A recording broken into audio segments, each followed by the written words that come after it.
फिर आप बड़े भाग मानो धन पावर क्यों कहलाओगे?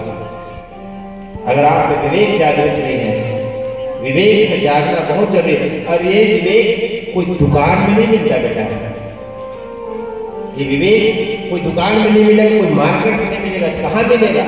बिनु सत्संग विवेक न होई, राम कृपा बिनु सुलभ न सोई। जब तक राम जी की कृपा नहीं होगी तब तक सत्संग नहीं मिलेगा, और जब तक सत्संग नहीं मिलेगा तब तक विवेक की प्राप्ति नहीं होगी।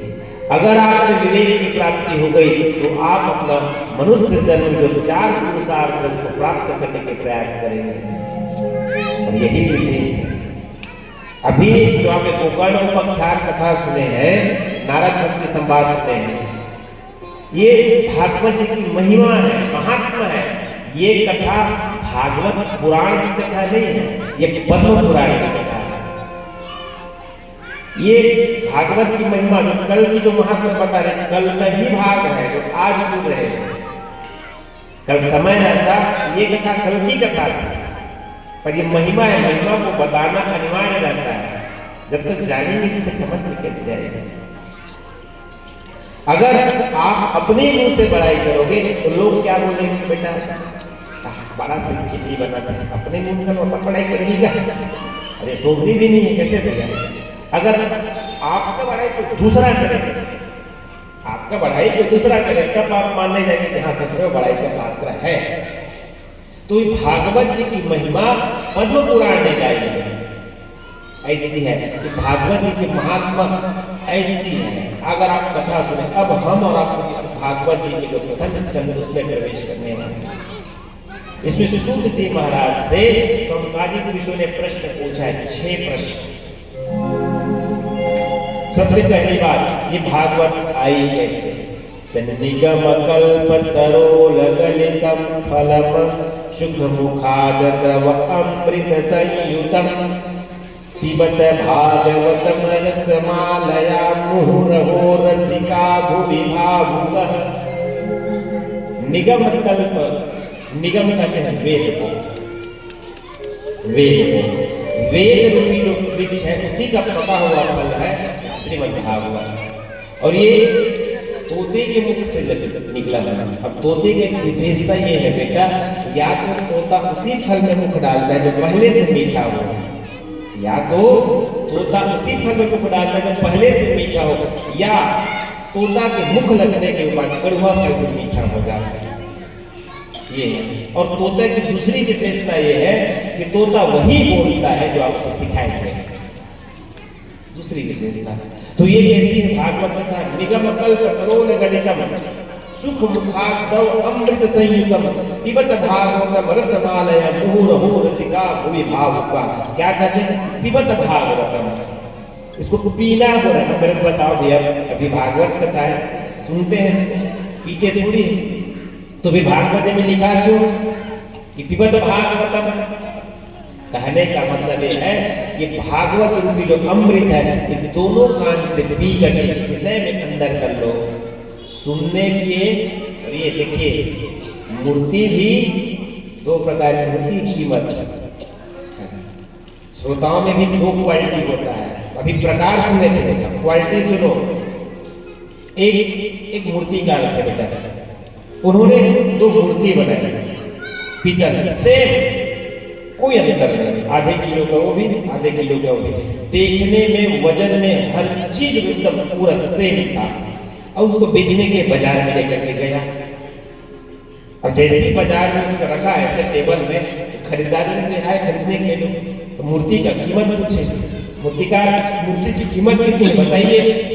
तो बोले एक मूर्ति की कीमत है 50 रुपए, एक मूर्ति की कीमत है 5000 रुपए। बोले तो खरीदने वाले ने बोला दोनों तो पीतल की है।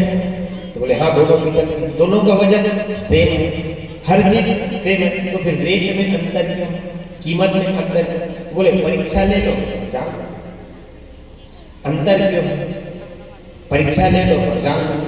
तो कहते हैं उसी समय वहां से संत जी गुजर रहे, तो संत जी की भी नजर पड़ गई।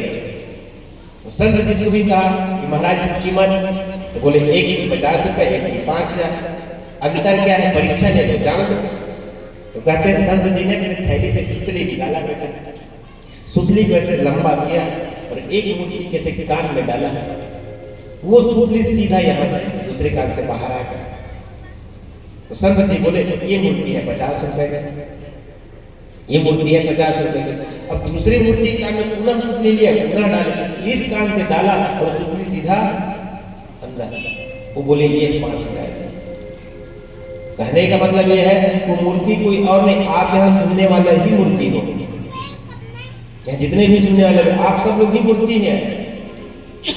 अगर आप यहाँ से सुन करके यहाँ निकाल के चले गए, केवल पंडाल में बैठे रहते तो नहीं, आप महाराज सही कहते कि एकदम सत्य बात है, दुनिया में कोनो पर नहीं हो गया, सब प्राय सब तो यहाँ से जैसे कौन नहीं बहु साल रात में रखे तो यहाँ से सुन के यहाँ से बाहर कर दिए तो फायदा तो होगा आपको, सत्संग का फायदा तो होगा पर कम होगा, 50 रुपया होंगे। अगर यहाँ से अंदर धारण कर लिए तो आपकी कीमत बढ़ जाएगी।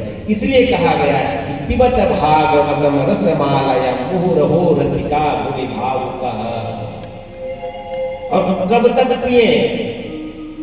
रामचरित जे सुनत अघाहि और रस विशेष तिन जाना नाहि। कब तक पियो महाराज? जब तक ये जीवन है, जब तक जीवन है तब तक भगवान की कथा में अमृत का पान करो। और जो ये कहते कि महाराज बहुत सुन लिए, महाराज आज यहाँ सुने, कल वहाँ सुने, परसों वहाँ सुने, रोज मोबाइल में सुन रहे हैं महाराज 4 घंटा कथा, अब कितना सुने, तो समझ लो वो कथा जान लग रहा है। रामचरित जे सुनत अघाहि और रस विशेष तिन जाना नाहि। ये कहते कि बहुत कथा सुन ले, मानो कुछ नहीं सुना। ये कथा पिबत भागवतम रसमालय मुहुरहो रसिका भुवि भावुकः। जब तक शरीर में प्राण है तब तक पान करो कथा को, सुनो मत पियो। तो सूत जी महाराज सौनकादि पुरुषों ने पुनः 6 प्रश्न किए बेटा, 6 प्रश्न किए हैं। कौन कौन से 6 प्रश्न किए हैं? और ये 6 प्रश्न हम लोगों के लिए है, हम लोगों के लिए है ये 6 प्रश्न। पहला प्रश्न किया है मानव के लिए, मानव के जीवन में परम धर्म क्या है? हमारे लिए भी है कि नहीं है? हम देखिए एक होता है मेरा धर्म होता है और एक होता है परम धर्म होता है। तो क्या दान देना धर्म है, यज्ञ करना धर्म है, तीर्थ जाना धर्म है, माता पिता का सेवा करना धर्म है? तो फिर मानव के परम धर्म क्या है? पहला प्रश्न। और दूसरा प्रश्न, किसी मंदिर में जाते हैं, अगर किसी मंदिर में जाते हैं तो वहां कई देवता होते हैं, कई देवता होते हैं। अभी हमारे सामने बाबा विश्वनाथ जी का मंदिर है, दुर्गा जी का मंदिर, शिव जी का मंदिर, हनुमान जी का मंदिर, अनेकों। तो उस मंदिर में श्रेष्ठ देवता कौन है? दूसरा प्रश्न हमारे भी मन में आता है, श्रेष्ठ देवता कौन है? किसे माने किसे न माने? ये दूसरा प्रश्न है। और तीसरा प्रश्न है, तीसरा प्रश्न कहते हैं कि महाराज वेद में भगवान को अजन्मा कहा गया है, भगवान को अजन्मा कहा गया वेद, मतलब भगवान जन्म नहीं लेते हैं। तो फिर दशरथ का बेटा कैसे बना? नंद यशोदा के घर में कैसे कृपाल ले जाती है महाराज, कैसे बन गया? ये तीसरे नंबर पर। और चौथे नंबर पर, अगर भगवान जन्म लेते हैं तो कुल कितने अवतार है भगवान में? कितने अवतार हुए भगवान में? कोई कहते हैं 10 अवतार हुए, कोई कहते हैं 16 अवतार हुए, कोई कहते हैं 24 अवतार हुए। कुल कितने अवतार हुए महाराज? और 5वां प्रश्न पूछा बेटा, भगवान ने किस अवतार में कौन कौन से लीला की? अगर भगवान ने अवतार लिया है तो किस अवतार में कौन कौन से लीला की? ये 5वें प्रश्न किया। और 6वां प्रश्न बेटा, भगवान इस धराधाम पर आते धर्म की रक्षा करने के लिए, जब भगवान इस धराधाम को छोड़ करके चले जाते हैं तो धर्म कम शरणम गतः, धर्म किसकी शरण में? ये 6 प्रश्न किए। अब जैसे ही 6 प्रश्न किए बेटा, अब सूत जी महाराज देखो शुरू में जब प्रश्न किए मंगलाचरण ही नहीं किए, जब शुरुआत में प्रश्न हुए थे मंगलाचरण ही नहीं हुआ था। और सूत जी महाराज अब यहाँ पे याद आया, आपके इन प्रश्नों का उत्तर देने से पहले महाराज मुझे अपने गुरु की ध्यान करने हैं। सूत जी महाराज कहते हैं कि अपने गुरु का ध्यान करते हैं कि ध्यान मूलम गुरुर्मूर्ति पूजा मूलम गुरुपदम मंत्र मूलम गुरुर्वाक्यम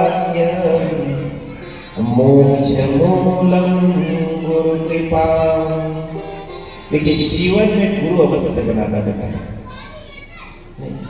और विशेषता मैं अपनी बात बता रहा हूँ, शिष्य परिवार में कथा करने जाता हूँ ना भैया, तो गुरु के विषय में ज्यादा नहीं बोलता हूँ।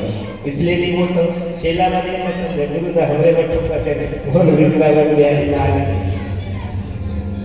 नहीं, ऐसे भी हो सकता है।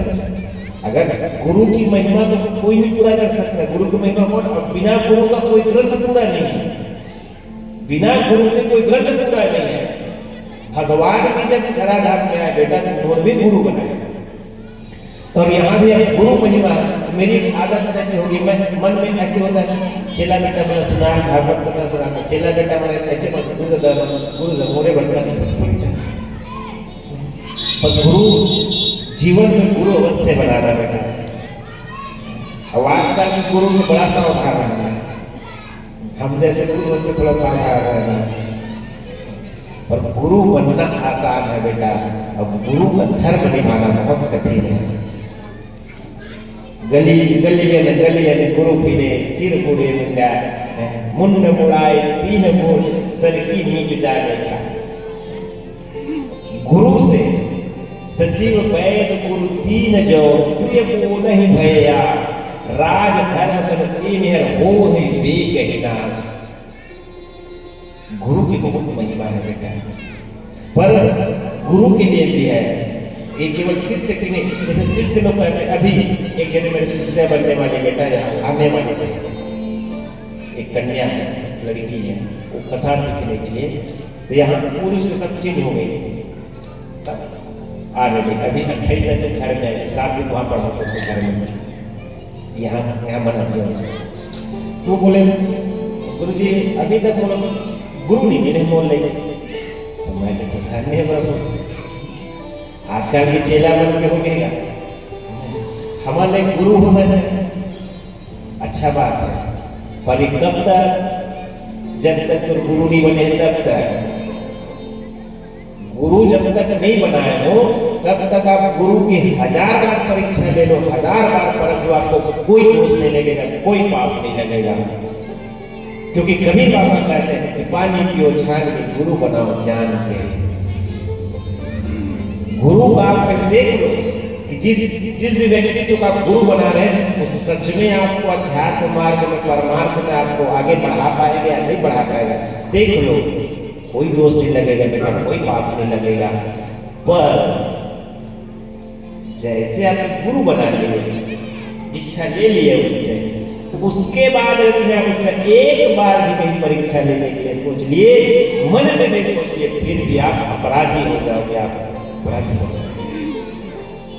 और जब तक जीवन में गुरु नहीं है, भागवत जी में लिखा है बेटा कि विष्णु इच्छा विहीनाधिकारी कथा श्रवे।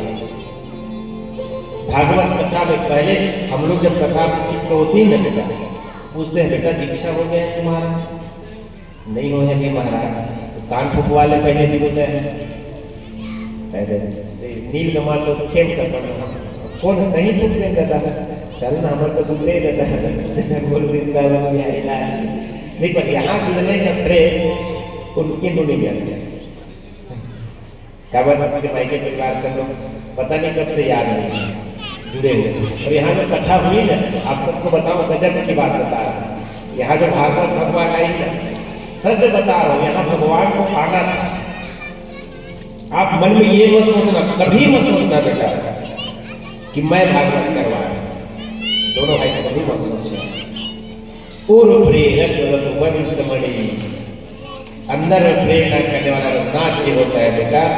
हमें और आपको केवल एक निमित्त बनाया है। अभिमान मत लाना कि मैंने भागवत गाया, तुम होते कौन हो यार?